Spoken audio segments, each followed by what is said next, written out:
네, 오늘의 주요 뉴스입니다. 이명박 대통령이 오늘 5개 부처 안팎을 개각할 것으로 보입니다. 국정원장에 원세훈 행정안전부 장관, 재정장관에는 윤증현 전 금융감독위원장, 금융위원장엔 진동수 수출입은행장이 유력한 것으로 알려졌습니다. 미국 증시가 시티그룹과 뱅크 오브 아메리카에 대한 미 정부의 자금 지원에 힘입어 0.84% 오른 8,281.22포인트에 마감했습니다. 미 증시는 현지 시간으로 19일 마틴 루터 킹데이를 맞아 휴장합니다.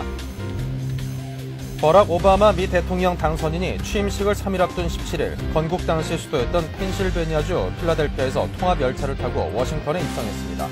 오바마 당선인은 20일 정오 워싱턴 DC 국회의사당 내셔널몰에서 취임합니다. 월간 신동아가 인터넷 농객 미네르바는 금융계에서 활동하는 7명으로 이뤄진 팀이라는 주장을 내놓았습니다. 신동아는 검찰이 구속한 박 씨는 미네르바가 아니라는 내용의 기고문을 게재했습니다. 다음 달 사상 최악의 고용 한파가 예상됩니다. 지난해 12월 신규 취업자 수가 마이너스 반전한 가운데 2월에 50에서 60만 명의 대학 고교 졸업생들이 새 일자리를 찾기 위해 사회에 쏟아져 나올 예정입니다. 안녕하십니까. 출발 센증시의 임동석입니다.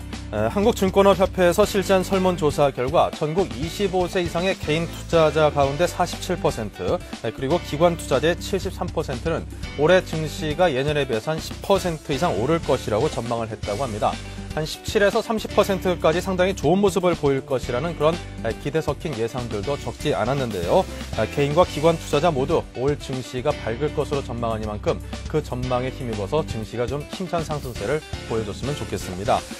게다가 또 반대도 결과도 있네요. 애널리스트에 대한 신뢰도는 또 반대로 하락을 하고 있다고 나타났는데요. 그동안 애널리스트가 분석해놓은 정보에 의존한다라기보다는 이제 앞으로 각 개개인이 애널리스트가 쏟아놓는 정보를 검증하고 또 그거에 대해서 나름대로 분석하고 있는 그런 분석력을 이제 개인 투자자들이 나름대로 갖춰나가는 이제 실력 있는 투자자가 돼가고 있는 거 아닌가, 그런 생각도 들게 합니다. 자, 오늘 미국 증시는 마틴 루터킹 목사 기념일로 휴장이라고 합니다. 지난 금요일에 있은 글로벌 증시의 자세한 소식부터 정리하겠습니다. 서울경제신문의 유주희 기자입니다. 안녕하세요. 안녕하십니까. 네, 지난 금요일 뉴욕 증시가 이틀째 소폭 상승으로 마감을 했다고요. 16일 뉴욕 증권거래소에서 다우존스 산업평균지수는 전날보다 0.84% 오른 8,281.22로 마감해 전날에 이어 상승세를 유지했습니다. 나스닥 종합지수도 전일보다 1.16% 상승한 1,529.33을 기록했고 스탠더드&푸어스 500 지수는 전날보다 0.76% 오른 850.12에 거래를 마쳤습니다.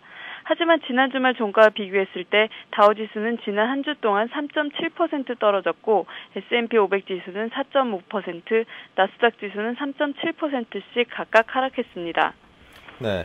자, 그리고 미국 정부가 뱅크 오브 아메리카를 지원키로 했다는 소식이 호재로 작용을 했나요? 예, 시티그룹이 5분기 연속 적자를 기록하는 등 나쁜 소식들이 들려왔음에도 불구하고 미국 정부가 뱅크 오브 아메리카를 지원하기로 한 데 대한 기대감이 증시 상승을 이끌었다고 보여지는데요. 이날 시티그룹은 작년 4분기 82억 9천만 달러의 순손실을 기록했다고 발표해 5분기 연속 적자 행진을 지속했습니다. 시티그룹은 지속된 적자로 위기가 고조되자 은행 영업 부문의 시티코프와 부실 자산을 보유할 시티홀딩스 등 2개 부문으로 회사를 분할하는 구조 개편을 단행하기로 했습니다. 뱅크 오브 아메리카도 지난해 4분기 17억 9천만 달러의 순손실을 기록했다고 밝혔는데요.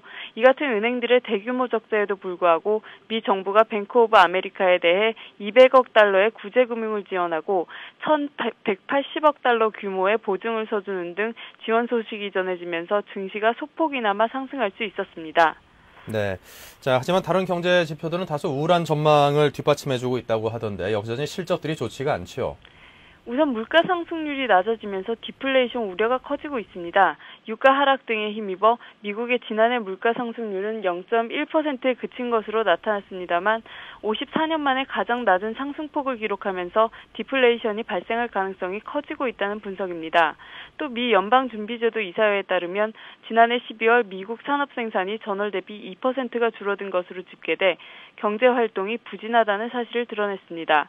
지난 2007년 12월과 비교하면 무려 7.8%나 줄어든 수치입니다. 네.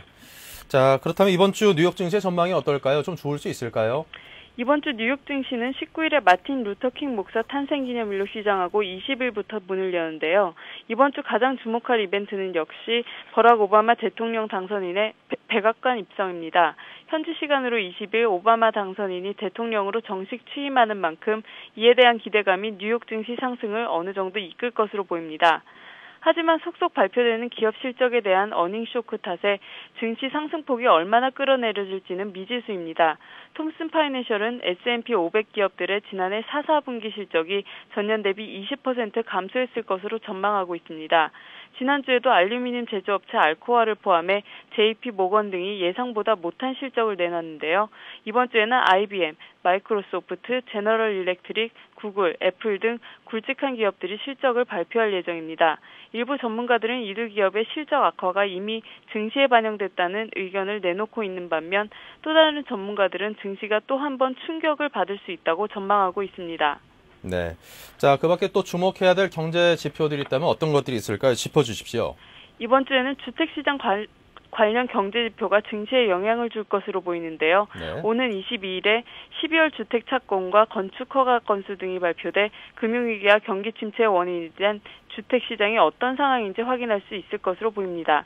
23일에는 지난해 11월 주택 가격지수도 발표됩니다. 주간 실업급여 청구 건수는 22일 발표돼 고용시장이 얼마나 타격을 받고 있는지도 가늠해 볼 수 있을 전망입니다. 네, 현재 미국 경제를 가늠할 수 있는 그런 지표들이니만큼 꼼꼼히 챙겨봐야겠습니다. 자, 지금까지 서울경제신문 유주희 기자의 도움 말씀이었습니다. 고맙습니다. 감사합니다.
네, 오늘의 투자 전략 시간을 이어가겠습니다. 이트레이드증권 투자전략부의 남인영 과장 모셨습니다. 안녕하세요. 네, 안녕하십니까? 네, 자 주말 잘 보내셨죠? 예. 네, 자 먼저 금요일 우리장 주요 지표부터 정리를 해보겠습니다. 예. 지금 금요일 같은 경우에는 코스피는 23.86포인트 상승한 1135.20에 마감을 했고요. 코스닥 같은 경우에 11.25% 상승한 354.60에 마감을 했습니다. 투자주체별로 보게 되면은 개인과 기관이 각각 2,362억, 457억을 매수했고요. 네. 그리고 외국인이 약 3천억 정도를 매도하는 모습을 보였습니다. 그리고 지금 외국인과 기관의 매매 동향을 살펴보게 되면은 지금 조선주 같은 경우에 좀 특징적인 모습을 보였는데요. 지금 외국인이 현대중공업과 삼성중공업을 매도하는 모습을 보였고요. 네. 그리고 기관이 현대중공업, 대우조선해양, 현대미포조선을 매도를 했습니다. 지금 상반기에 일반 상선수주 같은 경우에 사실상 좀 중단될 것으로 예상이 되고 있고요. 그리고 벌크선과 컨테이너선 같은 경우에도 그 운임시장의 침체가 계속될 것으로 예상되고 있어서 매도의 모습을 보여주는 모습이었는데요. 하지만 시장 전반과 더불어서 그 업종별로는 종목별로는 상승의 모습을 보여줬습니다. 삼성중공업 같은 경우에는 유럽선사로부터 약 9천억 정도의 LNG 그 선박을 수주하면서 외국인이만 1,180억 정도 매도에도 불구하고 상승하는 모습을 보여줬고요. 그리고 기관 같은 경우에는 LG 디스플레이를 약 127억 정도 매수하면서 그 지금 4분기 실적 발표를 앞두고 상승하는 모습을 보여줬습니다. 그리고 하이닉스 같은 경우에도 낸드 플래시 가격 급등으로 기관이 약 106억 정도를 매수하면서 5.78% 정도 상승하는 모습을 보여줬습니다. 네, 전반적으로 업종별로 정리를 하자면 외국인과 기관은 조선이나 해양 쪽의 업황이 해운 쪽의 업황이 앞으로 좀 그다지 좋지 않을 것으로 부정적으로 보는지 그쪽 부분에 대한 매도세가 좀 있었고요. 반면에 매수세는 어떤 IT 종목들에 보다 더 집중해서 몰렸다. 이렇게 정리를 해볼 수 있을 것 같습니다. 자, 그렇다면 금요일장에서 상승 흐름을 갖고 간 종목들은 어떤 것들이 눈에 띄던가요? 예.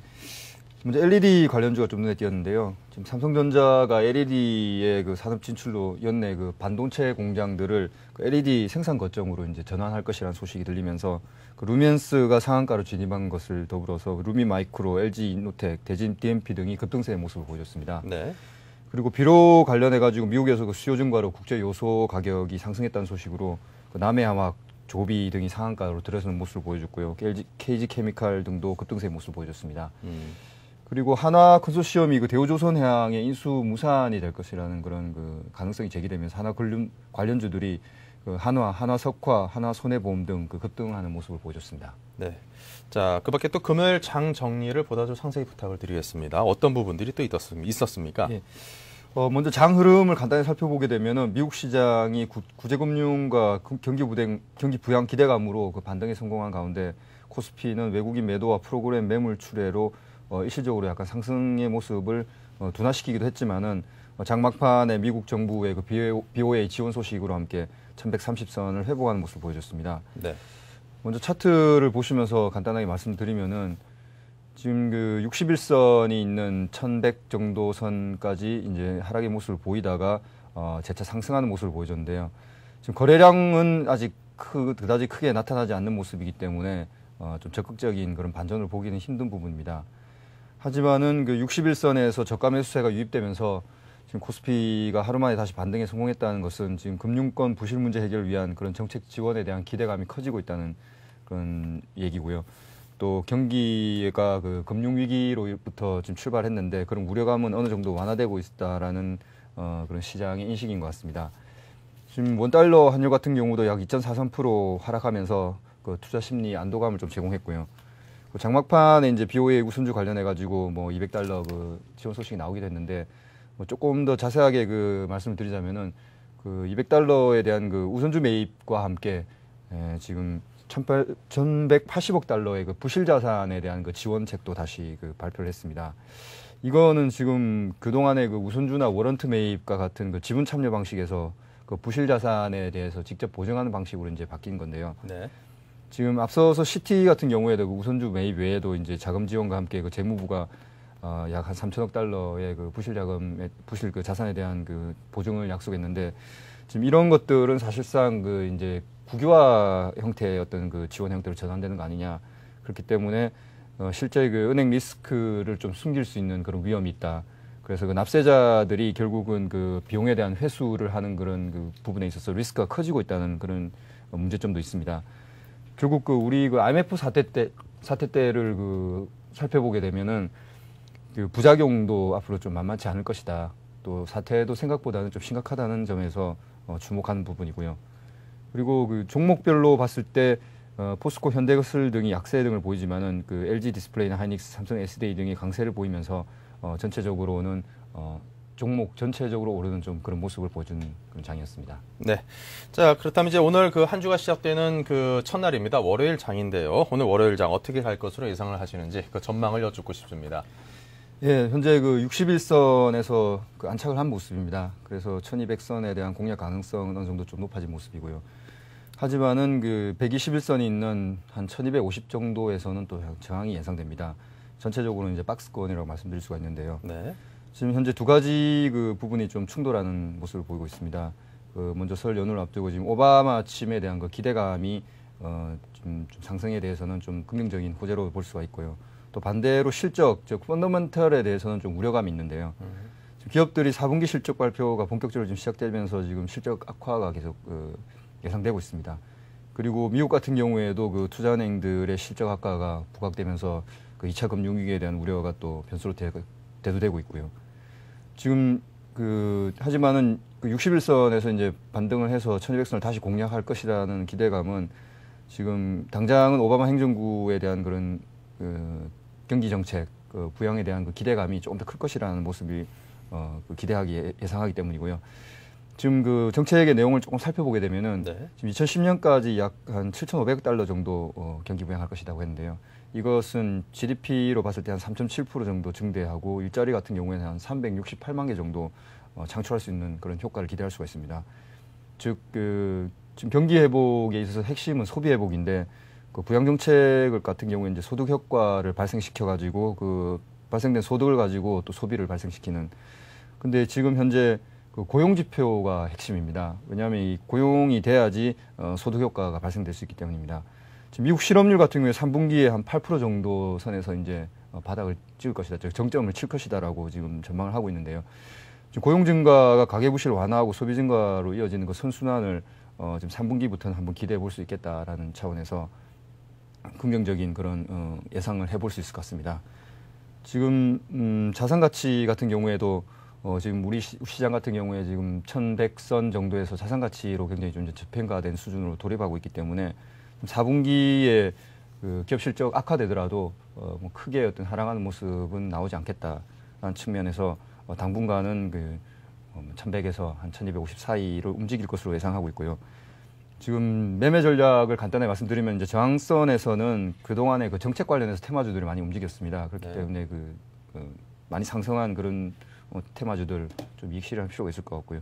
그 지지선에서는 유동성 장세에 대한 그 수혜를 입을 수 있는 종목들이 좀 어느 정도 매수를 하시면 좋을 것 같다라는 말씀드립니다. 그 업종별로 봤을 때는 그 유동성 장세 수혜 업종이라 할 수 있는 그 금융 건설 쪽에 좀 관심을 가지실 필요가 있을 것 같고요. 증권 업종이 그 자본시장 통합법이 곧 발효되기 때문에 조금 더 관심이 간다고 말씀드릴 수가 있고, 건설 업종에서는 그 SOC 시공 능력이 있는 그 SOC 위주로 이제 경기 부양이 될 가능성이 높기 때문에 그쪽 중심으로 좀 살펴보시라고 말씀드리겠습니다. 네. 자, 그렇다면 오늘 장의 전략 포인트도 함께 짚어주셨으면 좋겠습니다. 예.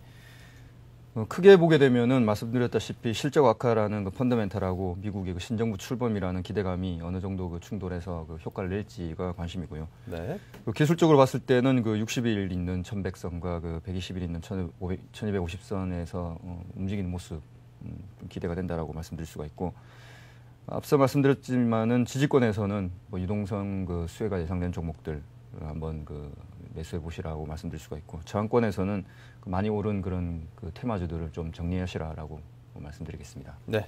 자, 그렇다면 추천해 주실 만한 종목군에 대해서는 어떤 종목들을 눈여겨보고 계시는지 궁금한데요. 예. 예. 또 5종목을 준비해 왔습니다. 5종목이요. 예. 예. 더존디지털, 현대해상, 현대차, 그리고 화일약품, 그리고 넷패스 이렇게 5개인데요. 네. 더존디지털하고 현대해상에 대해서 조금 더 자세하게 말씀드리겠습니다. 예. 먼저 더존디지털 모르시는 분들도 참 많이 있을 것 같습니다. 예. 더존디지털은 그래도 나름 그 지금 소프트웨어에 좀 강자죠. 예. 특히 회계 프로그램으로 유명한데요. 90% 이상 그 세계 회무 그 소프트웨어 시장 점유율을 차지하고 있는 그 우리나라 1등 그 소프트웨어 기업입니다. 지금 무차입 경영으로 우량한 재무 구조를 계속 유지하고 있고요. 그리고 150억 원에 달하는 현금성 자산을 보유하고 있는 기업입니다. 최근에 이제 신제품 그 네오 아이 플러스 그 판매를 본격화하고 있고요. 그리고 유지보수 고객사들의 그 꾸준한 증가로 인해서 그 안정적인 실적이 계속 예상되고 있는 상황입니다. 그 가격별로 살펴보게 되면 지금 매수가 같은 경우에는 그 전일 종가가 있는 제가 차트를 보면서 말씀드리겠습니다. 예. 죄송합니다. 그 매수가 같은 경우에는 전일 종가가 있는 약 한 650원 부근에서 한번 그 매수를 해보시면 될 것 같고요. 그리고 손절은 6,200원이 있는 그 전주 저점 부근에서 한번 이탈할 경우는 손절을 한번 해봐야 되겠다라는 말씀드리고, 목표는 그 121선이 있는 한 1,100원 선 정도까지 한번 목표를 잡아보겠습니다. 네. 자, 이렇게 해서 더존디지털에 대한 설명을 들어봤고요. 자, 다음으로 현대해상에 관한 설명도 들어보겠습니다. 예. 현대해상 같은 경우에는 아시다시피 그 높은 신차 비율과 우수한 손해율을 관리하는 능력이 있습니다. 예. 그 동종업계 5개사 중에서 사실 가장 낮은 그 자동차 보험 그 손해율을 유지하고 있는 것이 가장 큰 특징인데요. 또 하나 그 교차 판매와 그 독립 판매법인의 매출 증가로 인해서 지금 3개월 평균 그 장기보험 신계약 성장이 약 20% 이상 유지하고 있는 상태입니다. 이것은 그 동종업계에서 가장 큰 그 유리라고 볼 수가 있는데요. 네. 또한 경기 침체기 같은 경우에 그 리스크 요인으로 부양됐던 그 대출 자산에 대한 그런 비율들도 타세에 비해서는 상당히 낮은 편이고요. 네. 그래서 현대해상 같은 경우에는 그 보험주 중에서 가장 좀 안정적인 그런 그 매출이 예상되기 때문에 한번 제가 선택을 해봤습니다. 차트를 보시면서 제가 가격에 대해서 좀 더 자세히 말씀드리겠습니다. 예. 매수가 같은 경우에는 그 종가 부근이 13,500원 정도 부근에서 한번 매수를 예상해 볼 수 있을 것 같고요. 그리고 가격이 60일선 있는 12,800원 정도가 이탈하시게 되면은 한번 손절하시라고 말씀드리고, 목표는 15,500원, 그 121선 정도의 한 저항을 또 한번 예상해 보면서 목표가를 잡아드리겠습니다. 네, 자 이렇게 해서 매수가 대비 목표가는 15% 정도의 수익률을 좀 짧게 가져가자라는 그런 전략이신 듯 싶습니다. 자, 지금까지 더존 디지털과 현대해상 두 기업에 대한 추천 말씀까지 오늘 장에 대한 전망을 곁들여서 함께 들어봤습니다. 지금까지 이트레이드 증권 투자 전략부의 남인영 과장과 함께했습니다. 고맙습니다. 감사합니다.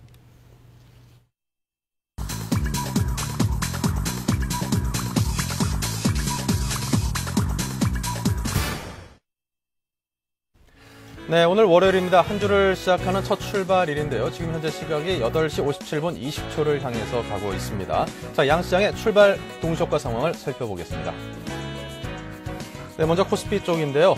오늘 우리 장은 전반적으로 상승세를 보일 가능성이 큰 듯 싶습니다. 삼성전자가 1.71%의 상승을 보이면서 새로운 사령탑을 맞게 되는 그런 기대감이 주가에 반영되는 거 아닌가 싶은 그런 생각이 들고요. 포스코 역시 0.98%의 상승입니다. 역시 삼성전자와 비슷한 상황을 조금 있으면 맞게 되겠죠. 현대중공업이 플러스 2%의 상승을 이끌면서 조선업종의 오늘 상승세를 예견케 하는 부분이고요. 그 밖에 LG디스플레이 요즘 들어서 가격의 탄력성이 굉장히 좋아졌습니다. 5% 내외의 그런 적지 않은 폭의 상승세를 보이고 있습니다. 그 밖에 1%대 상승을 보이는 SK에너지, 두산중공업, 삼성중고, 현대모비스 등 자동차 부품 관련주와 조선업종으로 걸쳐서 전반적으로 골고루 매수세가 몰려들고 있는 모습이고요. 삼성증권 역시 1%대, 하이닉스, 현대제철, 그 밖에 대우건설과 같은 업종 가리지 않고 대형 종목들의 1% 안팎의 그런 동시효과상의 상승세가 몰려들고 있는 모습입니다. 세압 S3 플러스 2%, STX 엔진이 플러스 4.10%, 부광약품이 플러스 3%, 그 밖에 쌍용양유와 휴캠스가 2.69와 2.58% 각각 상승을 하고 있고요. 대교도 역시 3% 조금 못 미치는 상승을 하고 있습니다. 그 밖에 퍼시스와 넥센타이어, 세아제강, 후성 등등 3에서 많게는 6%까지의 상승세를 보이는 종목들이 있습니다. 자, 코스닥 쪽으로 움직여보겠습니다. 태용이 플러스 2.36%의 상승을 비롯해서 셀트리온이 플러스 3.95%로 높은 상승을 보이고 있고요. 태광이 플러스 3.89%, 성광밴드가 플러스 2.37%, 현진소재가 플러스 3%의 상승입니다. 동국산업도 2%의 상승을 보이고 있고요. 오늘 인터파크가 굉장히 높은 상승률을 보이고 있는데 현재 동시효과상으로 7%의 상승을 보이고 있습니다. 그 밖에 SK컴즈, 화우테크 등 3%의 상승을 보이고 있고요. 테크노세미캠 역시 반도체 장비주로 매수세가 몰려들면서 3%대의 상승을 보입니다. 그 밖에 메일유업이 3.91% 상승, 오성 LST 역시 3%대 중반, 특수건설과 큐렉소는 2%대 중반의 상승을 하고 있습니다. 제이콤도 3% 조금 웃도는 상승을 보이고 있고요. DMS도 3% 중반, 히림이 4%의 상승을 보이고 있습니다. 하락하고 있는 종목들은 찾아보기가 쉽지가 않습니다. 보시는 것처럼 상승하고 있는 종목들만 거의 다 눈에 띌 뿐 하락하고 있는 종목들은 찾기 힘든 상황입니다. 동시효과였습니다.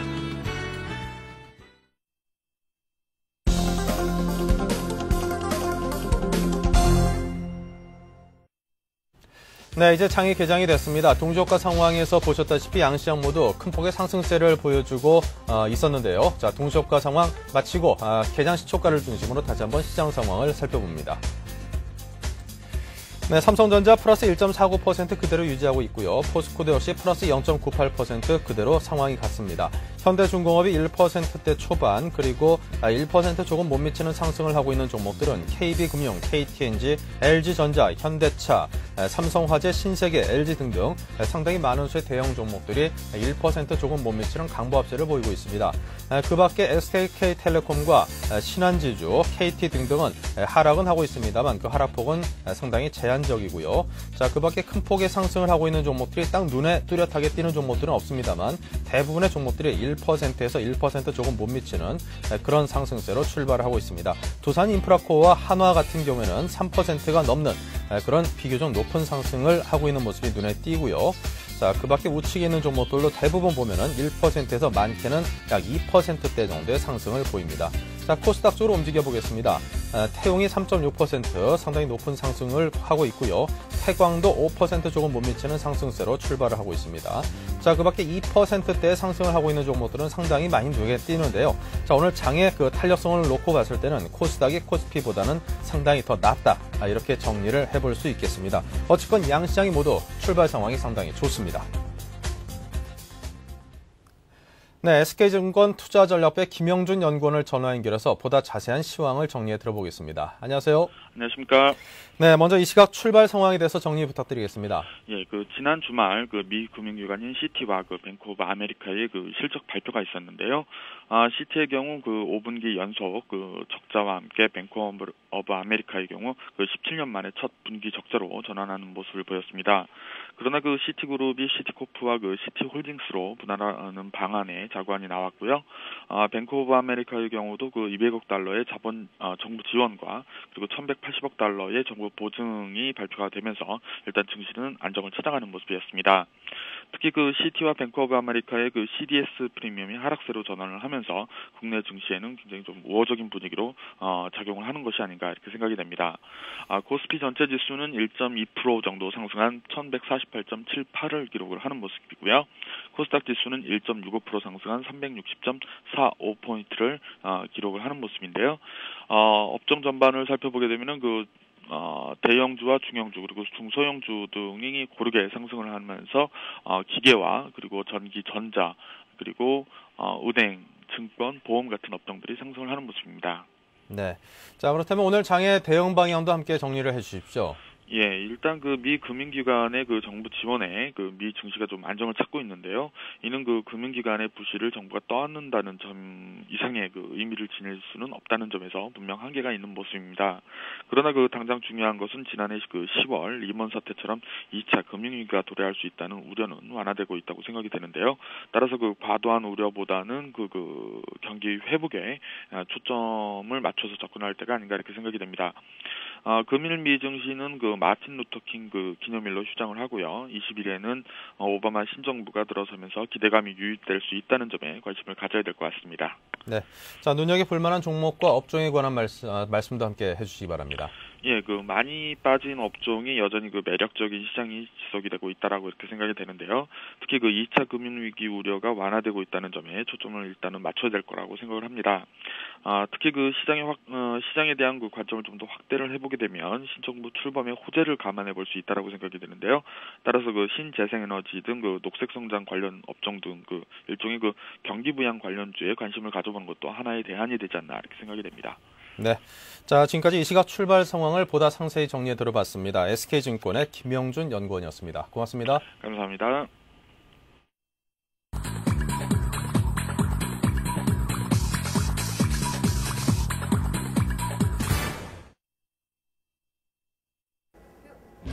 안녕하십니까. 12월 19일 오늘의 서울경제 주요 뉴스 브리핑입니다. 한국과 중국, 일본, 동남아 국가연합 등 아시아 13국이 1,200억 달러의 기금을 조성해 금융위기에 공동 대응키로 합의했습니다. 다음 달 말 아세안 정상회담에서 기금 규모를 발표한 뒤 5월 초에는 각국의 출연액과 기금본부의 위치, 자금 지원 요건 등을 확정할 계획입니다. 미국 신행정부가 정부 소유의 배드뱅크를 세워 금융기관 부실 자산을 직접 인수한다는 2단계 구제금융계획을 추진하고 있습니다. 하지만 배드뱅크 설립 방안은 부실 자산 가치를 평가하기 어려운 데다 자산 인수까지 시간이 오래 걸린다는 단점을 안고 있어 귀추가 주목됩니다. 주택업체가 하도급 업체에 공사비 대신 지급한 대물 아파트가 분양가보다 30% 싼 값에 거래되고 있습니다. 분양가 6억 8천만 원인 서울 천호동의 한 주상복합 148제곱미터형은 4억 5천만 원의 매물로 나왔으며 의왕에는 분양가 3억 원 아파트가 2억 원에 거래됐습니다. 집만 있는 노인들, 이제는 연금의 서름에서 벗어날 수 있을 것으로 보입니다. 최소한의 주거 생활 유지에 필요한 금액은 재산으로 인정하지 않는 기본 재산액 공제 제도를 도입해 이달부터 소득이 없는 만 65세 이상 노인은 3억 원은 넘는 주택을 가지고 있어도 기초노령연금을 받을 수 있게 됩니다. 삼성그룹은 오늘 전체 임원의 30%인 500여 명을 퇴진시키는 쇄신 인사를 단행할 예정입니다. 지난해 특검 등으로 인해 임원 교체가 활발하게 이루어지지 않았다는 점을 반영한 겁니다. 삼성은 또 조직의 군살 빼기 차원에서 임원에 대한 복지 혜택도 대폭 줄이기로 했습니다. 안정세를 보이던 농축산물의 가격이 설을 앞두고 가파른 오름세로 돌아섰습니다. 특히 생닭의 경우 지난해 설 때보다 최고 30% 이상 가격이 오르며 사상 최고가에 근접하고 있어 설 준비에 부담이 될 것으로 예상됩니다. 지난해 급락장에서 개인 투자자들이 기간에 비해 훨씬 큰 손해를 본 것으로 나타났습니다. 한국증권업협회에 따르면 지난해 주식에 직접 투자한 개인 투자자 10명 중 9명 이상이 손실을 기록했으며 수익률이 마이너스 50% 이상인 투자자도 32.6%에 달했습니다. 직접 투자 개인의 평균 수익률은 마이너스 34.6%로 기간 투자자에 비해 나쁜 것으로 나타났습니다. 김포와 일본 하네다 항공노선 개설에 이어 김포와 베이징 노선 개설이 한국과 중국 사이의 합의됨에 따라 동북아 3국 수도를 연결하는 셔틀 노선이 구축될 것으로 전망됩니다. 국토해양부 관계자는 한중일 3국의 항공산업 역사상 수도 간 셔틀 노선 연결이라는 점에서 상징성이 크다고 말했습니다. 이상 오늘의 서울경제 주요 뉴스 브리핑이었습니다.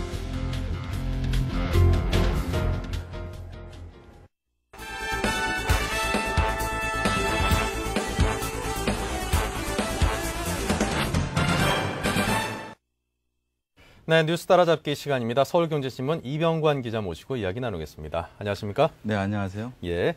아시아판 IMF의 구체적인 윤곽이 잡히고 있다는 소식을 들었습니다. 오는 2월 말 열리는 아세안 정상회담에서 1,200억 달러 규모의 공동기금을 조성하는 방안이 발표되기로 했다는데, 자, 그렇다면 그 자세한 내용도 듣고 싶고요. 물론 그 의미가 좀 얕지 않을 것 같습니다.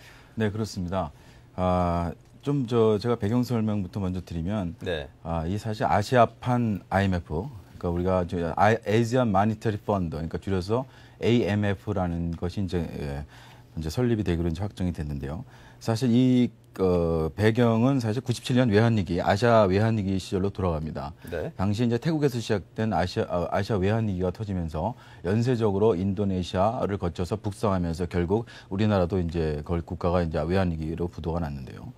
그때 이후로 우리 아시아가 나름대로 달러가 많고 중국도 많고 일본도 많고 하면서 우리 달러를 모아서 우리 기금을 만들어 보자라는 사실 IMF가 97년 외환위기 이후에 90년대 말에 이제 불거졌습니다. 그것이 이제 아무래도 아시아 중에서 제일 선진 경제국 그리고 이제 선진 G7 중에 하나 일본이 주도해서 이제 만들려고 했는데요. 뭐 중국도 거기에 나름대로 이제 관심이 있었고요. 그렇지만 당시에는 미국이 아시아의 새로운 국제 금융 판 IMF가 만들어지는 것을 싫어했습니다.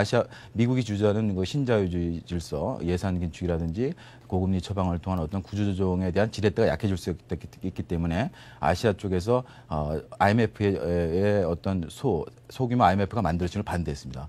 그러다가 이제 미국 글로벌 금융위기가 터지면서 나름대로 미국이 지금 자기 자신의 상황이 안 좋고 그러다 보니까 2000년에 지난해 5월이죠. 지난해 5월에 아세안 플러스 말레이시아 등 아세안 국가와 한중일 정상회담 플러스 3 정상회담을 하는데 거기서 우리도 IMF를 만들자는 분위기가 조성됐고요. 이제 서브프라임 사태가 터지면서 이건 미국이 또 이제 뭐 이런 지원할 어떤 기대해서는 안 되고 우리가 아시아 쪽에서 이제 한번 만들어보자는 분위기가 형성됐고요. 그러면서 합의가 됐는데 국가 간 금융 지원, 상초에는 국가 간 금융 지원 체계, 서로 상호 한중일처럼 국가 간 금융 지원에서 어려울 때 달러를 각국 간 교환하자 했는데 IMF처럼 그러면 기금을 만들어보자 해서 원래 당초는 800억 달러였는데 1,200억 달러, 정부 고위 관계자는 1,200억 달러로 상향 조정이 됐고요. 5월에 오는 5월 한중일 아세안 플러스 정상회담이 열리는데요. 거기서 각국별 출연액 및 지원 요건이 확정될 예정입니다. 만기는 한 3개월 되고요.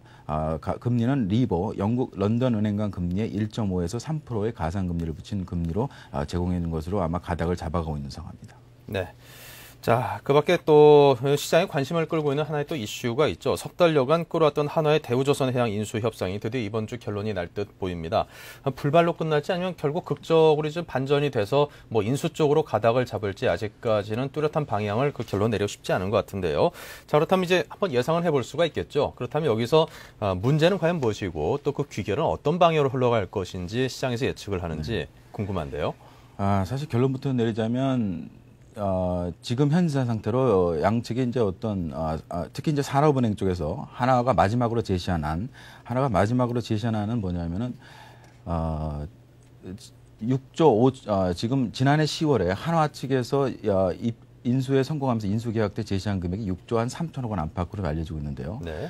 그리고 나서 리만 브러더 사태가 지난 9월 중에 터지고 글로벌 금융시장이 경색되면서 은행이나 하나와 같이 공동 인수에 참여하기로 했던 어떤 재무적 투자자, 국민연금 등이 다 발을 뺐습니다.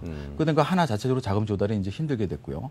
그러다 보니까 하나가 6조 3천억이라는 돈을 한꺼번에 낼 수가 없으니까 일단은 그 중에서 60%만 내고 40% 나머지 40%는 경기 상황이 좋아지면 그때 좀 내도록 좀 허락해달라고 산업은행 측에 마지막 요청을 했습니다. 어떤 최후 카드를 내보이는데요. 산은이 사실 거절했습니다. 지난주에. 네. 그래서 이번 주에 산업은행이 최종 입장을 밝히겠다고 했는데요. 산업은행이 기존의 입장을 분할 매입 허용안을 받아들이지 않는 한은 사실상 결렬순으로 갈 수밖에 없는 상황입니다. 그래서 지금 시장에서는 산업은행이 입장 변화를 바꾸지 않는 하나는 모든 카드를 던졌고 더 이상 이제 카드가 없다고 밝혔기 때문에 산업은행이 분할 매입 허용안을 받아들이는 쪽으로 입장을 번복하지 않는 한 사실상 결렬순으로 간다고 봐야 되겠습니다. 산업은행이 하나 측의 어떤 분할 매입 허용 방안을 일단은 난색을 피하고 있는데 두 가지로 요약할 수 있는데 하나는 분할 매입 허용을 하면서 하나 일부 자산을 산업은행이 PF를 통해서 매입해 주겠다고 했는데요. 하나 측이 제시한 가격이 너무 높다는 겁니다. 예를 들어 대한생명 지분이라든지 뭐 갤러리 백화점 이런 것들이 너무 지분이 높기 때문에 그것은 현실성이 없다는 거고요. 두 번째 안은 하나가 제시한 분할 매입 허용안을 받아줬을 때 나중에 어떤 형평성 문제, 봐주기 논란에서 자유로울 수 없다는 겁니다. 산업은행은 이 외에도 지금 하이닉스라든지 현대건설이라든지 줄줄이 이제 대형 매물들을 이제 팔아야 되는데요. 하나 측의 분할 매입 허용 방안을 해주면 특혜를 제공할 때 다음 수순에서 협상에서 약해질 수 있고 이런 나중에 봐주기 논란에 휩싸이기 때문에 사실 이 두 번째 부분이 크다고 봅니다. 굳이 만약에 이 매각을 하고 싶다면 사실상 하나 측과 협상을 해서 대한생명 지분이라든지 이런 거는 협상이 가능한데 협상 자체를 지금 안 하고 있는 상태거든요. 그래서 지금 상황으로서는 이렇게 어두운 전망입니다. 지금 대우조선 해양 매각도 사실상 이제 결렬순으로 가고 있고요. 지금 글로벌 금융시장이 냉각되고 우리나라 자금시장도 급격히 냉각되면서 M&A에 성사되려고 막바지에 있던 것들이 점점 줄줄이 이제 불발되고 있는 상황인데요. 예를 들면은 대우 일렉트로닉스와 쌍용건설도 거의 우선 협상자 선정까지 해놓고 자금시장이 냉각되면서 우선 협상자들이 차라리 포기하는 게 낫겠다라고 사실 하면서 점점 더 계속해서 M&A가 무산되고 있습니다. 삼성전자도 지난해 4분기에 사실 반도체 업체인 샌디스크를 인수하려고 했다가 공식으로 철회했습니다. 네. 자금시장이 어려우니까 일단 현금을 확보하고 보자. 그리고 일단 지켜보자라는 입장이 어떤 그런 분위기가 흐르고 있습니다. 예, 자, 이래저래 참 쉽지 않은 문제인 것 같습니다. 게다가 이제 불발로 그칠 경우에는 그 인수대금의 5% 정도 이미 납입한 그 계약금이라고 해야 될까요? 한 3천억 원 가까운 그 돈에 또 향방을 놓고 다퉈야 되고 이래저래 넘어야 될 산들이 많은 것 같습니다. 그리고 건설과 조선업종 기업 구조 조정도 이번 주 최종 결론이 나게 되는데요. 당초 예상보다 빠르게 지난 주말에 채권 은행들이 함께 모여서 구조 조정 협의를 했다는데, 자, 어떤 쪽으로 가닥이 잡히고 있습니까? 지난 16일 날 일정을 좀 조선건설업 구조조정 일정을 다시 한번 말씀드리면 지난 16일, 지난주 금요일이죠. 금요일 날 주채권은행이 구조조정 대상 기업, 즉 어떤 기업들을 워크아웃으로 갈지, 어떤 것을 퇴출시킬지 결정을 하고 이번 주 23일까지 채권은행 협의를 거쳐서 확정한다는 계획이었습니다.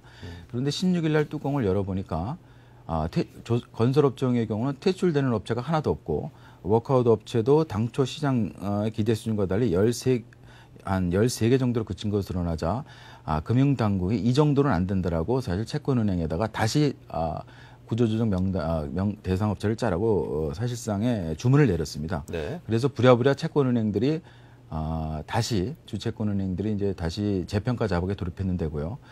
사실 이번 주부터 채권은행 협의를 거칠 예정이었지만 주채권은행들이 대상 명단을 확정해도 채권은행 협의 과정에서 또다시 틀어질 수 있기 때문에 아예 지난 주말에 미리 서둘러서 모였습니다.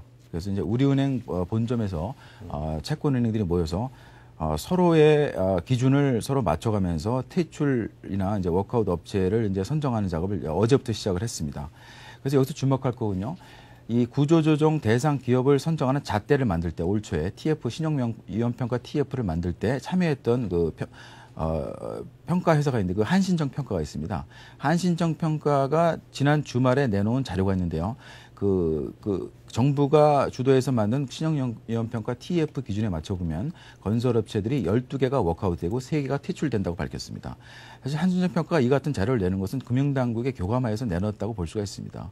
그래서 당국이 원하는 수준은 한 이 정도 선이다. 결국 퇴출은 건설업체 경우 3개 정도는 나와야 된다. 라고 보고요. 채권은행들이 어제 모여서 이 정도의 어떤 퇴출업체를 만들기 위해서 서로 간에 의견을 교환한 것으로 풀이되고 있습니다. 그리고 반면에 조선사의 경우는 대부분 그 비상장 업체들이고 그리고 이제 그 상장사 업체가 그러니까 그 엄격한 어떤 재무평가 어떤 결과 자료들이 안 나오기 때문에 제대로 된 평가가 힘든 부분도 있었고요. 그리고 조선사의 경우는 전부 해외 수주 업체들인데 이것이 만약 그 C등급 워크아웃 기업이나 퇴출 기업, 특히 이제 워크아웃 기업으로 판정됐을 경우에는 수주 자체가 끊어지는 그런 현상이 발생할 수 있습니다. 그래서 오히려 도와주자고 해서 워크아웃에 들어가는 것이 오히려 조선업체의 수주 계약을 단절시켜버리는 그런 역효과가 발생하기 때문에 사실상 C등급을 주기가 굉장히 어려운 상황이다. 그래서 많아야 조선업체는 지금 구조조정 대상 1차 명단이 19개인데요. 많아야 한 2-3개 정도에서 그칠 가능성이 높은 상황입니다. 네. 자, 그리고 오바마 미 대통령 당선자가 이번 주 이제 취임을 하게 됩니다. 새로운 시대가 열리는 것인데요. 자, 가장 크고 시급한 과제로 꼽히고 있죠. 금융시장 조기 안정을 위한 배드뱅크 설립을 검토하고 있다는데 어떤 것입니까? 이제 이번 주 현지 시간으로 1월 20일 날 오바마 미 대통령 당선자가 이제 취임을 하는데요. 사실 오바마 대통령 당선자는 사실 어떻게 보면 글로벌 금융위기 때문에 대통령이 됐다는 분석이 많은데요. 당시 이제 맥케인 후보와의 근소한 차이로 계속 가다가 리만 사태가 터지고 글로벌 금융시장이 걷잡을 수 없이 악화되면서 어떤 새로운 인물, 새로운 정책에 대한 어떤 유권자의 목소리가 높았고요. 네. 그래서 대통령이 당선됐는데 오히려 역으로 그 같은 금융시장을 갖다가 뭔가 구제해줄 것은 기대감이 많았는데요. 그 기대감을 풀어야 되는 이제 숙제를 안고 이제 출발을 하게 됩니다. 네. 당초에는 그 미 재무부로부터 3,500억 달러의 구제 금융 계획을 이제 받아놨습니다. 받아놨는데 처음에는 은행권의 자본 확충이라든지 은행권에 대한 어떤 지원을 통한 금융시장 회복을 노렸는데요. 올 들어서 이제 미 모기지 증권에 대한 부실이 또 계속해서 더 불거지고 있고 개인 어떤 소득이 감소하고 소비가 침체되면서 신용카드 부실이라고 그리고 뭐 차량 주택 할부 차량에 대한 어떤 부실 채권들이 늘어나면서 이 부실 자산을 일단 직접적으로 매입해야지 금융시장이 좀 안정되겠다라고 2단계 구제 금융안을 내놓은 것인데요. 지금 3,500억 달러의 구제 금융 계획 중 1,000억 달러는 차압위기에 처한 그 주택 소유자 구제에 투입하겠다고 하는데요. 나머지 규모 중 상당 부분을 부실 자산 인수에 들어갈 것으로 봅니다. 사실 우리나라도 IMF 금융위기 때 부실 자산, 기업이 부도가 나서 쓰러지면서 부실 자산이 막 나오면서 배드뱅크라는 어떤 것을 만들어서 정부가 부실 자산을 인수해주면서 금융시장의 어떤 안정을 꾀한 바가 있는데요. 미국도 마찬가지로 이 배드뱅크를 통해서 부실 자산을 인수하겠다는 겁니다. 지금 골드만삭스는 당초 금융권 손실, 그 부실 자산 규모가 한 1조 달러 정도 예상했는데요. 올 들어서 그 모기지 관련 증권이 1조 1,000억 달러, 신용카드가 2,260달러 등 당초 생각했던 1조 달러보다 올 들어서 한 2조 1,000억 달러를 이룰 것으로 보입니다. 이런 상황에서 미국 정부가 직접 이 부실 자산을 먼저 급한 불부터 꺼야겠다는 그런 인식이 작용했던 것으로 보입니다. 네, 자 이렇게 해서 금융시장을 조기에 안정시키기 위한 이런 정책들이 잇따라 시행이 되고 있습니다. 하루빨리 금융시장의 안정을 되찾았으면 좋겠습니다. 경제 얘기도 빨리 극복이 됐으면 더 좋겠고요. 자, 지금까지 뉴스 따라잡기 서울경제신문의 이병관 기자와 함께했습니다. 고맙습니다. 네, 감사합니다.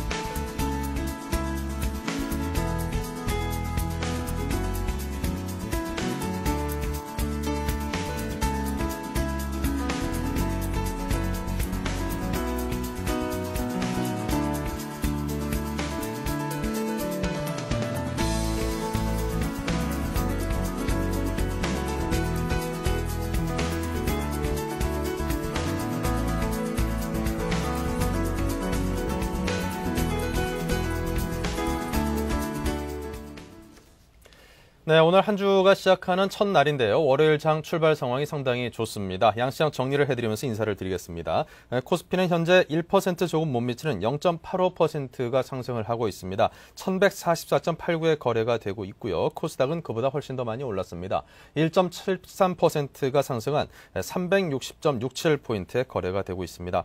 환율도 9시 16분 기준으로 해서 소폭 하락을 했네요. 14원 50전이 하락한 1343원 50전으로 1300원대 중초반으로 지금 내려오고 있는 그런 형국입니다. 조금씩 안정감을 찾고 있는 여러 가지 지표들이 상당히 좋게 나오고 있습니다.